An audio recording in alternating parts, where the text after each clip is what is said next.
naturaleza y espiritualidad, la cosmovisión de las religiones ante el cambio global. Para ello nos acompañan Juan Carlos Rachandani, Óscar Ocaña y Juan Manuel Pérez Rivera. Juan Carlos es sacerdote hindú y escritor, y en este caso es el editor y coordinador de esta publicación, así como autor del capítulo dedicado al hinduismo. Es autor además de 18 libros sobre hinduismo, como Entre la materia y el espíritu, o Ganesha, el señor de los comienzos y destructor de los obstáculos. Es miembro activo de varias organizaciones que promueven el diálogo interreligioso a nivel internacional, y en este momento es el presidente de la Federación Hindú de España. Óscar es doctor en ciencias biológicas y especialista en biología marina. Tiene una dilatada experiencia y formación en el estudio de las especies y ecosistemas marinos.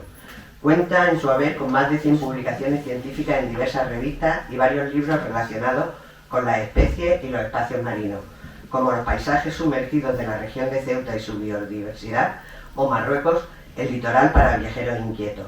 Desde hace años es además la persona que dirige el Museo del Mar de Ceuta. José Manuel Pérez Rivera es licenciado en Prehistoria y Arqueología y título superior en Dirección de Empresas. Ha dirigido una multitud de intervenciones arqueológicas, trabajó como arqueólogo para nuestra ciudad, pertenece al cuerpo de profesores de secundaria y como los demás intervinientes cuenta con una amplia producción de publicaciones científicas y de libros, como El espíritu de Ceuta o La magia talismánica es la Ceuta del siglo XIII. Es presidente de la asociación Septem Nostra, Ecologistas en Acción de Ceuta. Todos ellos, junto con otros 6 autores, si no recuerdo mal, porque soy tantos que ya se me han perdido. 8 son los responsables de este libro, que reúne la visión de diferentes religiones y espiritualidades sobre el cuidado y la preservación del medio ambiente en nuestro planeta. Y, sin duda, será una lectura que nos cambiará la percepción que tenemos sobre la naturaleza y la forma en la que tenemos cada uno de nosotros al relacionarnos con ella. Seguro que ahora la exposición que nos hagan ellos 3 nos imbuirá mucho más en esa relación que debemos de tener con la naturaleza y que a buen seguro no tenemos muchos de nosotros. Os dejo ya con ellos. Muchas gracias.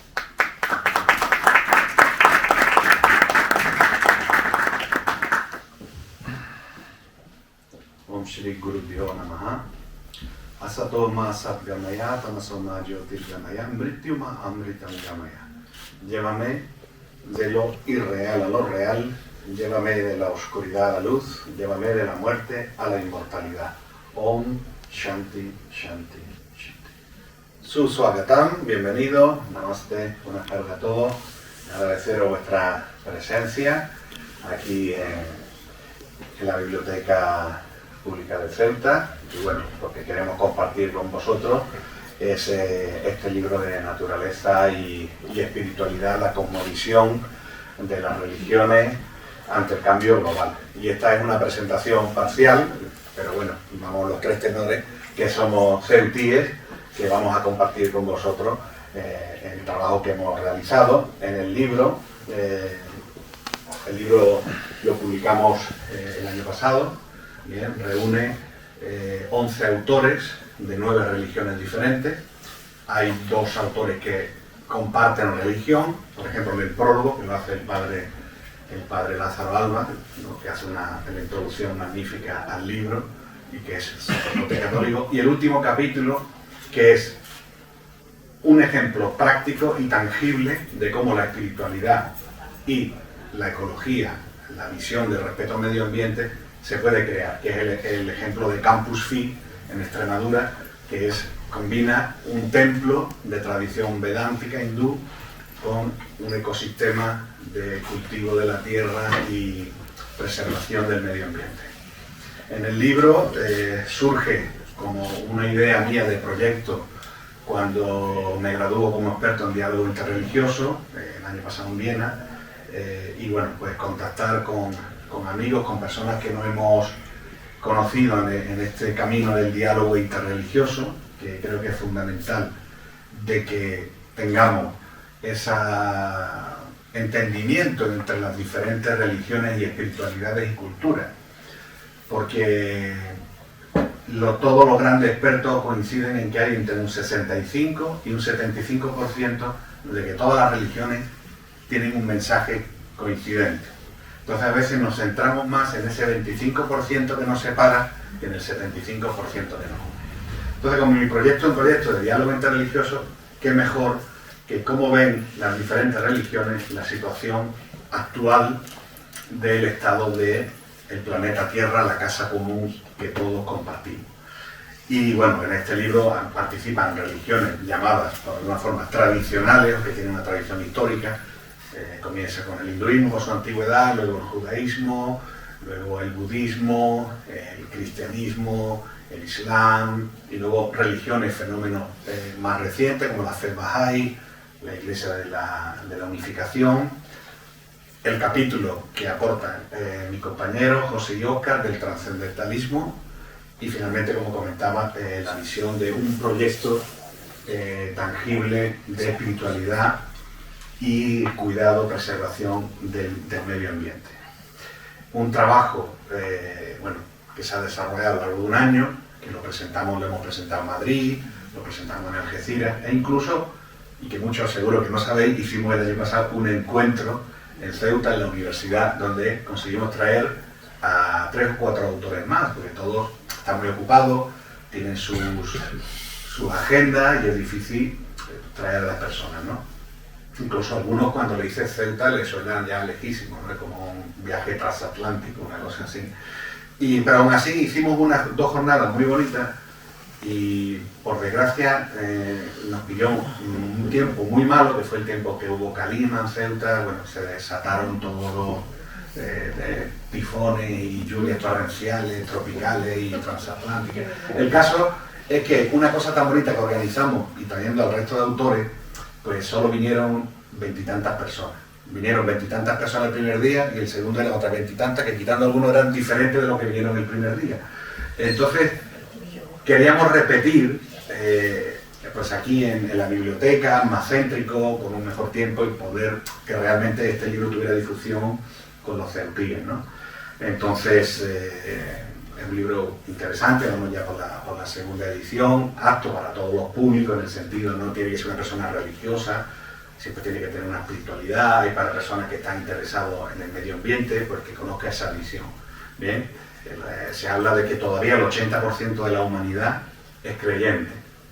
Algunos están adscritos a una religión determinada, otros creen en la existencia de un ser supremo, y hay un 20% que son ateos, ¿no? Que también es respetable. Entonces, quiere decir que la religión todavía tiene una fuerza motivadora para concienciar a las personas en ese cambio positivo para cuidar del planeta Tierra. Y en el libro podemos ver como todas las religiones, desde la que tiene 5.000 años, 4.000, 3.000, 2.000, todo tienen mensajes en sus escrituras, en la Torá, en la Biblia, en el Corán, en la Bhagavad Gita, que hablan de cómo cuidar, preservar la tierra, el agua, ser respetuoso con los animales, etc., ¿no? Y esto es el libro a lo largo de casi 275 páginas, con las ilustraciones. Y bueno, pues es un trabajo que hemos venido a presentar con vosotros. Para que conozcáis un poquito, así muy brevemente, quiénes son los autores, le pongáis cara, aparte de nosotros tres, voy a poner un vídeo. Bien, si podéis, por favor, la luz de aquí. La había encendida antes, la mejor para. Esa está bien, la que usted apaga. Vale, muchas gracias.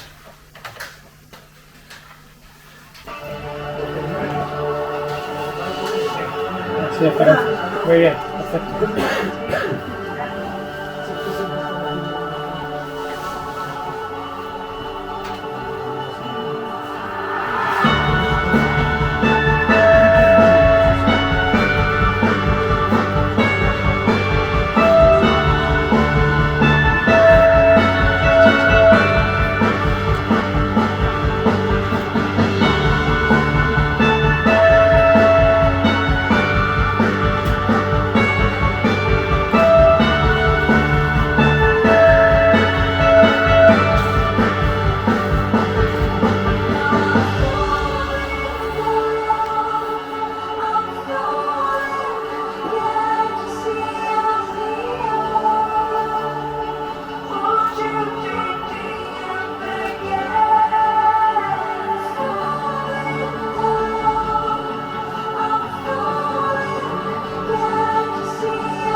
poner las luces, por favor? Sí. Bueno, pues ya le podéis dar al resto de los autores y bueno, después de esta introducción voy a hablar brevemente de mi capítulo que trata sobre la cosmovisión del hinduismo. Para esto hay que tener un concepto básico de lo que es el hinduismo, ¿no? Sanatana Dharma, que es el nombre original. Hinduismo es una palabra que traen los extranjeros a la India, ¿sí? Especialmente los persas y los árabes cuando comienzan a invadir la India, atraviesan el río Sindhu, pero India está en Pakistán y en vez de pronunciar Sindhu, ellos pronuncian Hindu, y de ahí viene la palabra Hindustán o hinduismo, pero el nombre en sánscrito, la lengua tradicional y clásica de la India, es Sanatan Dharma, y las personas que practican el hinduismo se llaman Sanatanis. ¿Bien? El hinduismo, pues desde su comienzo, de los albores de la humanidad, siempre ha estado muy ligada a la naturaleza.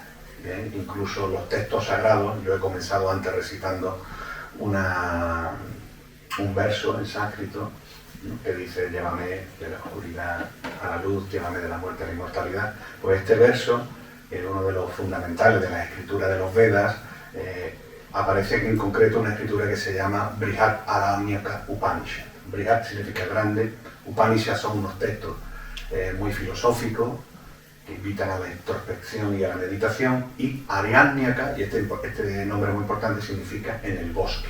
Quiere decir que gran parte de la espiritualidad hindú se gesta en el bosque, como diciendo que la naturaleza, en el bosque, en la selva, en la jungla, ha sido creado por la mano de Dios, y las ciudades, las aldeas, los pueblos han sido creados por el hombre. Entonces se dice que la naturaleza es sattva, que en sánscrito significa bondad, y la ciudad es rajas, que significa la pasión porque todo el mundo va corriendo, todo el mundo va deprisa, mientras que la introspección se ve en el bosque.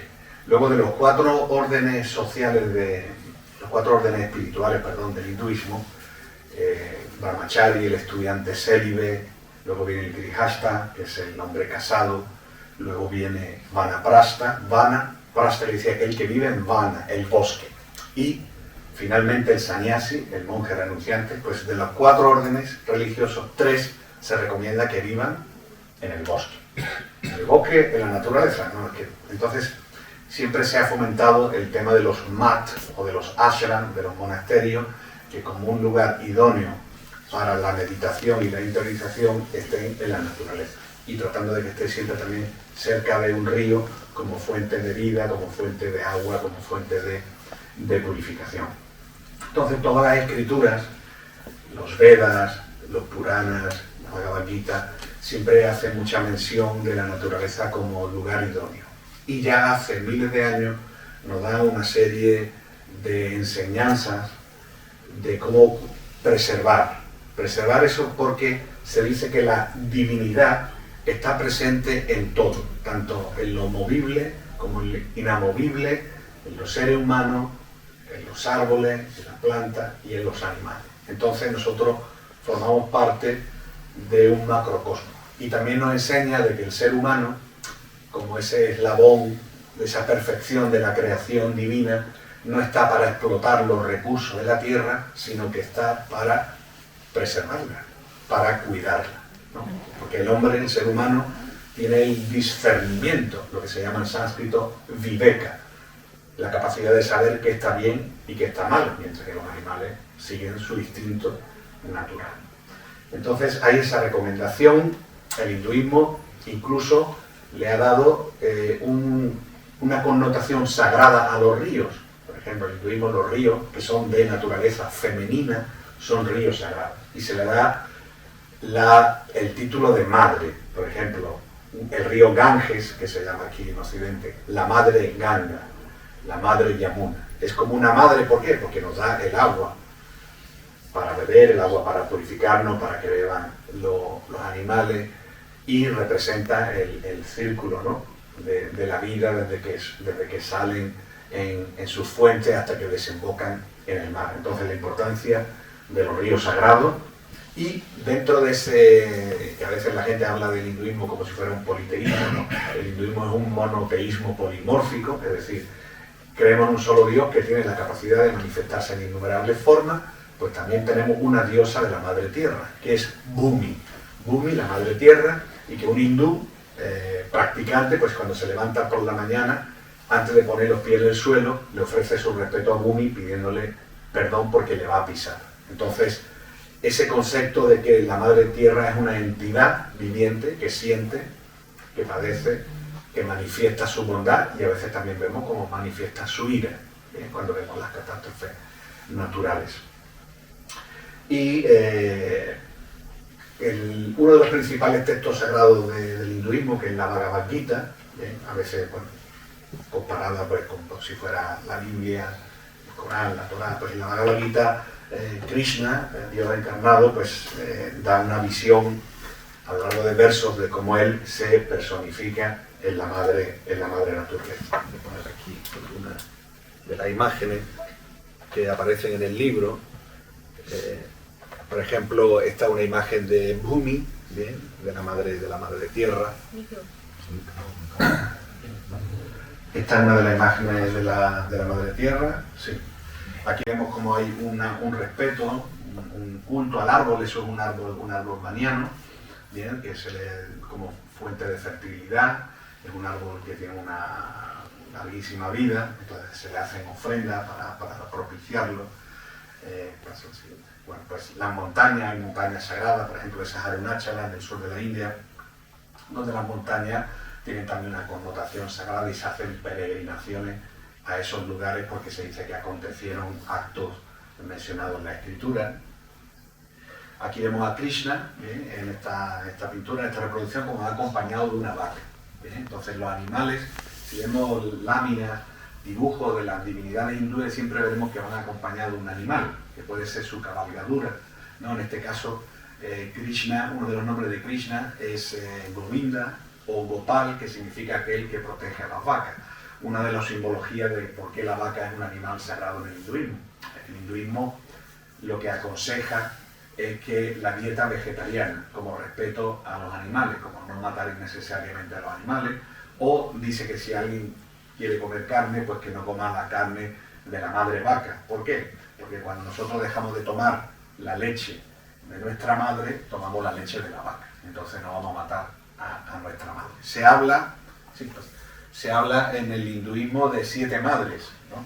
7 madres. Tenemos la madre biológica, ¿bien? Luego la comadrona, la matrona, también es nuestra madre, la esposa del rey en la antigüedad era también como nuestra madre, la esposa del brahmana, del sacerdote, la esposa del maestro espiritual, ¿bien? Y luego habla de la madre vaca, Gomata en sánscrito, Gomata, y Bhumi Mata, que quiere decir la madre tierra. Entonces tenemos 7 madres que respetamos. Y en esta imagen, Varanasi, Benares, pues también como los grandes lugares de peregrinación en el hinduismo siempre están cerca de los ríos sagrados. Entonces la persona que se baña en el río no solamente es una purificación a nivel físico, sino también una purificación de su karma, de sus acciones negativas que haya podido hacer a lo largo de su vida. Y bueno, en el libro voy dando más detalles, también habla de los diferentes elementos, ¿no? En el hinduismo se habla de 5 elementos materiales: la tierra, el fuego, el aire y el éter, que en esta creación material están todos impregnados. Nuestros cuerpos se dice que están hechos de estos 5 elementos, por eso en el hinduismo cuando muere una persona se incinera para que vuelva de donde surgió, de estos elementos, del fuego, etc., ¿no? Y bueno, hago muchas citas de las diferentes escrituras, luego de personas, maestros del hinduismo, contemporáneos del siglo XX, del siglo XXI, que han dado también sus mensajes y han participado activamente en concienciar a las personas para tener una ecología. Y también el hinduismo, muy importante, habla de la ecología del corazón, ¿no? Que nosotros podemos hacer muchas cosas exteriores, ¿no? De reciclar, de no querer contaminar, pero que nosotros también tenemos que purificar nuestro corazón, que a veces está contaminado. Entonces esa contaminación, ¿cómo se purifica? Pues a través de la meditación, de la oración y de llevar una vida lo más recta posible de acuerdo a los valores de cada tradición. Y finalmente hablo de la ecología consciente de Dios. Bien, a veces nos encontramos con los movimientos ecológicos que carecen de una espiritualidad, ¿no? O sea, son muy buenos dando datos y haciendo un trabajo de preservación o de asesoramiento, que siempre es muy válido y muy apreciado por la sociedad, pero al mismo tiempo hay que acompañarle, hay que hacer un poquito de hueco para la espiritualidad. Por eso a mí me encanta asociarme con José Manuel y con Óscar, que son ecologistas con alma, ecologistas con una conciencia trascendental y divina. Al mismo tiempo, por supuesto que hay cosas en el hinduismo que hay que mejorar, y a mí me gusta ser autocrítico. El hinduismo quizás sea una de las religiones más contaminantes en ciertos aspectos. Por ejemplo, hace unos años se drenó el río Támesis en Londres y prácticamente lo que encontraron fueron multitud de estatuillas del hinduismo que la gente, porque ahí en el hinduismo se dice que una cosa sagrada no se puede tirar a la basura. ¿Bien? Entonces, si tenemos por ejemplo, una imagen que se rompe o cualquier cosa, no se puede tirar a la basura, entonces la gente lo tira al mar. ¿Bien? En este caso el río, porque cuando drenaron el río para hacer una limpieza, encontraron multitud de imágenes hindúes. Entonces, aquí en Ceuta ha pasado lo mismo. Aquí el Puente Cristo, si lo drenaran, pues yo creo que sacarían imágenes de Shiva, de Ganesha, porque todo es tíralo al Puente Cristo, ¿no? Y yo soy muy contrario a este tipo de cosas, ¿no? Una cosa al tirar a lo mejor un poco de ceniza, de los inciensos que ofrecemos, o flores que a lo mejor pueden ser biodegradables, pero ya a mí había venido gente que me han venido con cuadros y con cosas, ¿y qué? ¿Lo tiramos al mar? Pues mira, al mar no tampoco es el basurero, ¿no? Entonces, la importancia de este libro también de concienciar a las personas. Entonces, aquí en Ceuta tenemos esa ventaja de que somos una ciudad rodeada por el mar, ¿no? Pero tampoco el mar puede ser nuestro vertedero.